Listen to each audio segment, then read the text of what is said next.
अगर कोई सांसारिक मनोकामना की प्राप्ति के लिए कड़ी मेहनत के साथ पूरे दिल से भजन भी करते हैं, परंतु अगर हमें वो वस्तु प्राप्त नहीं होती, तो उसे अपना प्रारब्ध समझकर स्वीकार करें या फिर से उसे पाने का प्रयास करें?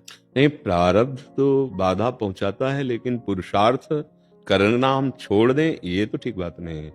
जैसे देखा जाता है कि बहुत पाप कर्म कर रहे हैं लेकिन बाहरी सुखी दिखाई दे रहे हैं, तो अभी शुभ कर्म उनके पाप कर्म कर्म को रोक दिया। जो उनका फल है उसको अभी नहीं मिलेगा, क्योंकि शुभ कर्म बहुत प्रभावित कर रहा है, तो उससे सब सुख सामग्री अनुकूलता मिलती जा रही है। लेकिन जहां एक खत्म हुआ शुभ कर्म और अभी वर्तमान का पाप और पूर्व का पाप, ये उसको नष्ट कर देगा। ऐसे ही हम पुरुषार्थ धर्म युक्त भगवत स्मरण करते हुए कर रहे हैं, लेकिन वो बाधा पहुंचा सकता है।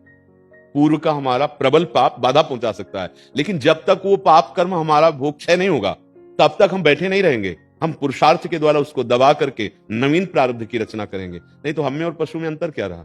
केवल प्रारब्ध कर्म ही हमको परास्त करता रहे, तो फिर इस मनुष्य देह की दिव्यता क्या रही? मनुष्य देह की दिव्यता यही है, पूर्व प्रारब्ध को दबाकर नवीन प्रारब्ध की रचना करके हम भगवत प्राप्ति कर सकते हैं। और कामनाओं की तो पूर्ति तो बहुत छोटी मोटी बात है। हम अपने पुरुषार्थ से भगवत चिंतन करके, निरंतर भगवत चिंतन का अभ्यास करके भगवान को प्राप्त कर सकते हैं। तो फिर माया जनित कामनाएं, इसलिए इस जन्म में करो कामना। नाना प्रकार की कामनाएं हैं, पर हमें लगता है एक कामना और कर लो कि इस जन्म में मुझे भगवत प्राप्ति करनी है, मुझे बुरे आचरण नहीं करने, मर चाहे जाऊं गलत आचरण नहीं करूंगा। बस ये नियम ले लो तो सब उन्नति हो जाएगी।